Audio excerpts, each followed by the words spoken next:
Now, it's my privilege once again to give a brief snapshot of the lifelong achievements our guest as well as the keynote speaker for the day, Dr. Bhaskar Chatterjee, sir, who has been very close to our heart, and we're extremely thankful to him for always conceding to our requests, sir. Dr. Chatterjee is widely acclaimed as the father of corporate social responsibility in India. He was instrumental in framing and issuing the CSR guidelines for public sector enterprises in April 2010. Thereafter, he played a major role in the inclusion of Section 135 in the Indian Companies Act of 2013 and in the framing of the rules thereafter. As the Director General and CEO of the Indian Institute of Corporate Affairs, he spearheaded the National Foundation for Corporate Social Responsibility. He has spoken and lectured on the subject of CSR and sustainability at a very large number of national and international fora over the last many years and is acknowledged as the primary force for bringing a new paradigm to the realm of CSR and providing it with an innovative and strategic vision. Dr. Chatterjee is also a widely acclaimed management practitioner, theorist, and teacher. He has written and lectured over many years on issues of social and sustainable development, corporate responsibility, and human resources. He joined the Indian Administrative Service in 1975 and has held many distinguished positions. In 2008-09, he was principal advisor in the Planning Commission. Here he was deeply involved with a number of micro and macroeconomic measures. He was also part of the team responsible for shaping India's response to the global economic crisis of 2009.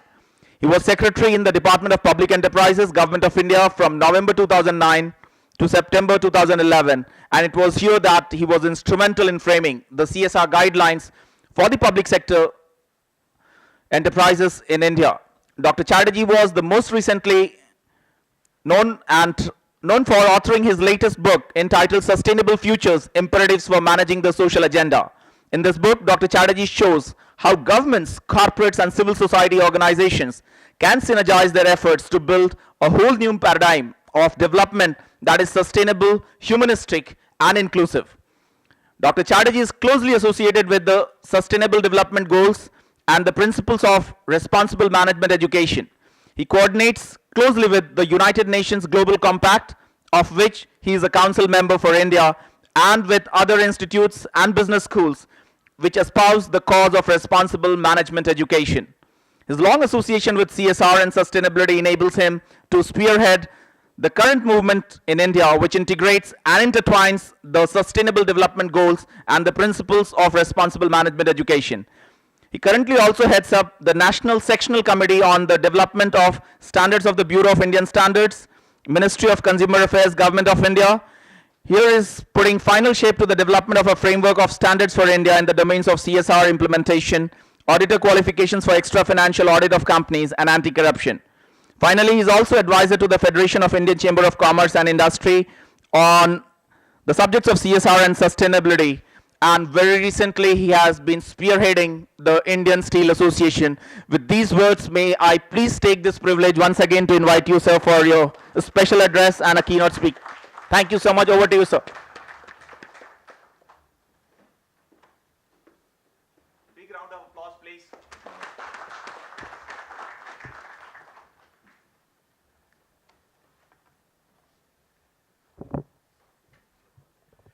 Mr. Rana Singh, Mr. Hussain Kumar, organizers of this event, it is indeed a privilege and a proud moment for me to be here amongst all of you, distinguished practitioners, people associated with CSR, people who live the CSR life virtually every day. And I feel a special debt of gratitude to the India CSR team for having literally carried the torch of CSR ever since we passed the legislation. They have been at the forefront and the foreground of many of the CSR initiatives, the positive CSR initiatives that have come out of our society. So a very strong endorsement from my side. A big round of applause to them, I think. When I was asked to make this keynote address, I deliberated for some time on what I should say. And I tried to look back on that extraordinary day in December of 2013, when the then Minister for Corporate Affairs, Mr. Sachin Pilot, was actually piloting the legislation. And as an officer in the government, I was sitting in the officers' gallery. That debate was on the Indian Companies Act of 2013, which, as many of you know, has 470 sections. In those 10 hours of debate, 8 hours were devoted to just one section, Section 135. And I will never forget how, cutting across party lines, every single member of parliament that day in the Lok Sabha may have criticized any one of the other sections. But every one of them said, if there is one section in this act which we all endorse wholeheartedly, it is Section 135. And therein lies the attraction of that one section. That is why it is such a buzzword. That is why so much of corporate understanding, corporate perception that people have of a company is about what they've done in their CSR. And the realization that companies have today, that their brand, the perception of their company, the way society views their company, is dependent so much on what they do in that domain. Let me also try and explain to you a little bit about what is the raison d'etre of that legislation. Why was it necessary to pass it? As the very knowledgeable Mr. Day, who spoke before me, said, CSR has been there since the time human beings entered the planet. In India, we have such a strong background of CSR. The world has it too. Then why legislation? Why are we the only country on this planet to have a legislation? And why are countries across the globe looking at us and saying India is the paradigm? India is the benchmark. If India succeeds, we will take that law. Because we took CSR and said, for India, CSR can be a powerful element in our development dynamics. It can substantially raise the trajectory of our development graph. And it will bring in what we have left out so far, the role of powerful corporate India in India's development framework. Many of us in the corporate world sat out there, did what we had to do, and of course cursed the government no end. Government doesn't do this, government doesn't do that. Favorite pastime. Now you have an opportunity to say, come on, can you help government in doing your part for the development of this nation? And the reason for the law being passed is precisely that. How do we get corporate partnership? How do we get civil society partnership to assist in the development of this country? That's the broad framework. I remember I was viciously attacked at the time by asking, well, if government needs the money, why don't they just give us a 2% tax and be done with it? And the answer that government gave and put the corporates to shame was this: we don't need your money.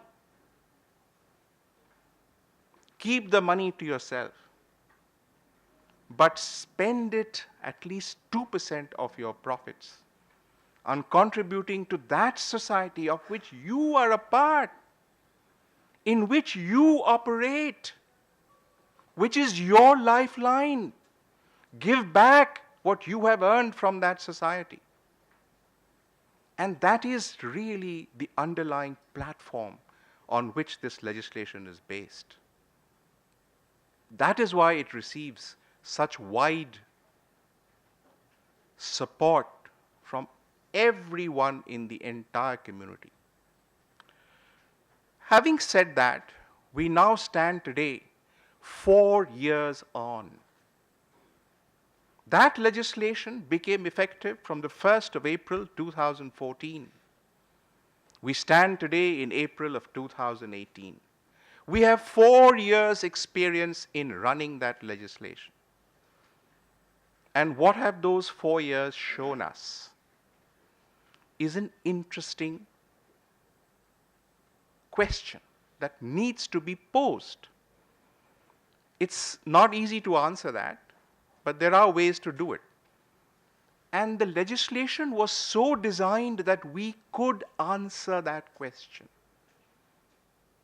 The legislation enables us to prepare a dashboard and to look and see what corporate has done how much. Which NGO, which foundation has spent how much? Where has it been spent? In what areas of Schedule 7 have the maximum amount of money gone? Observe here, no country in the world can tell you this.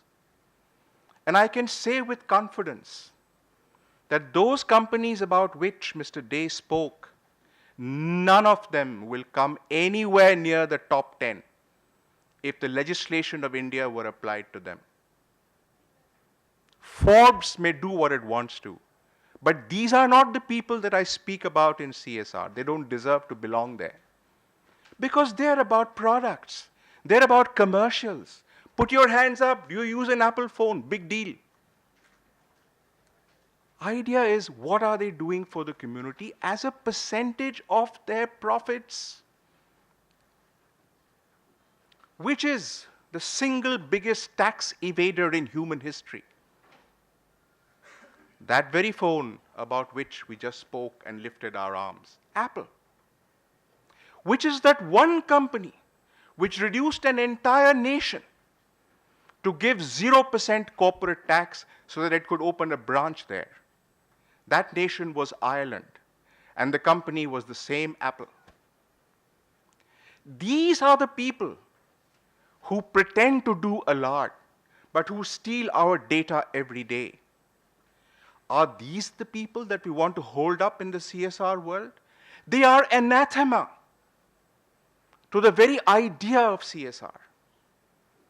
And the Indian law is the one that puts you on the mat, because it asks the questions that you need to ask about companies and CSR.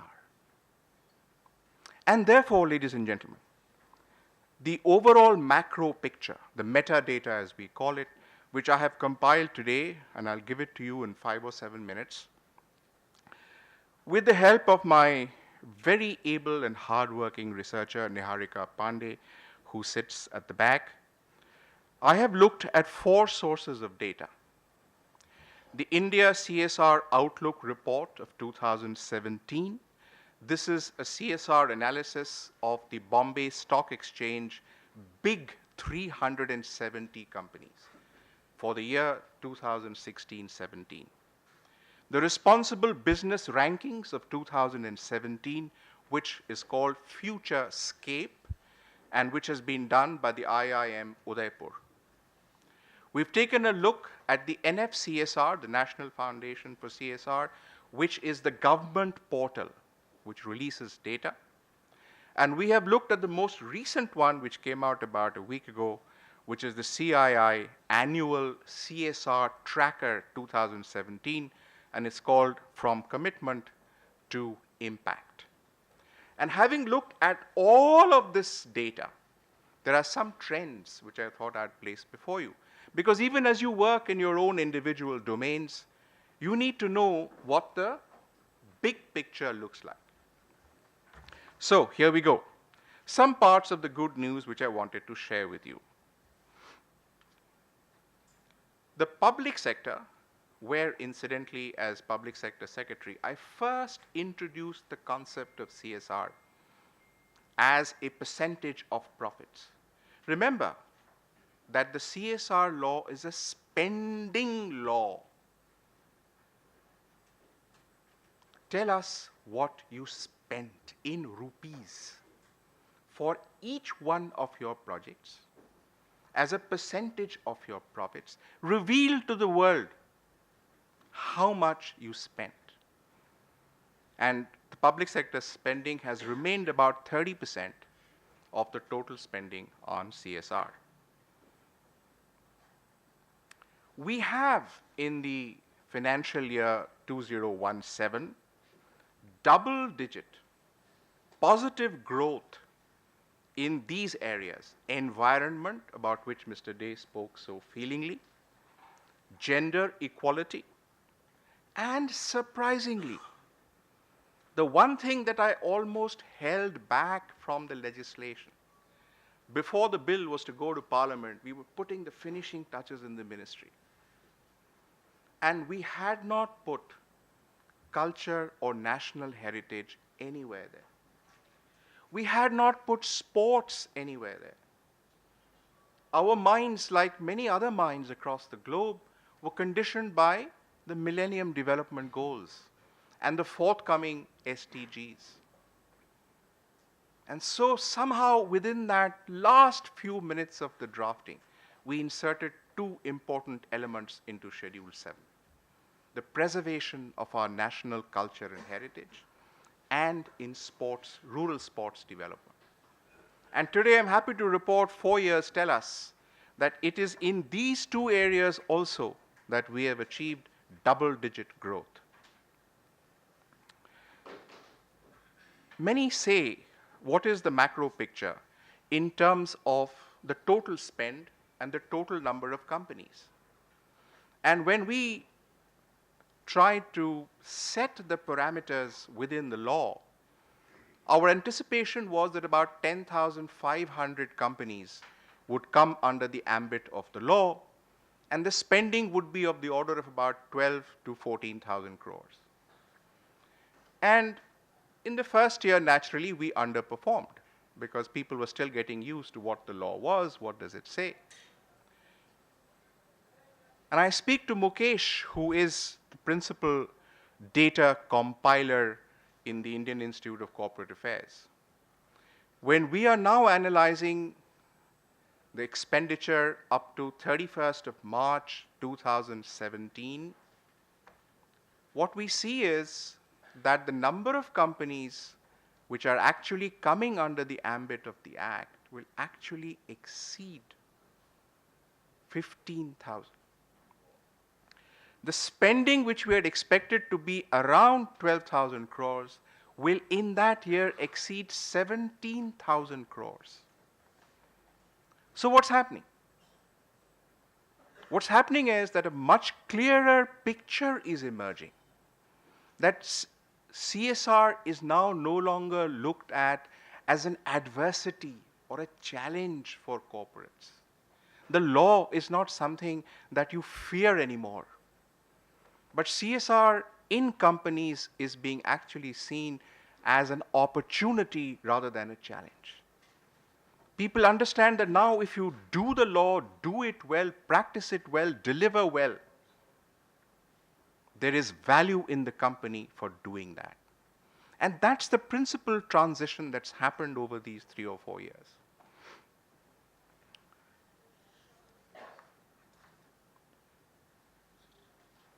Principal areas: health and sanitation, of course, almost 25%.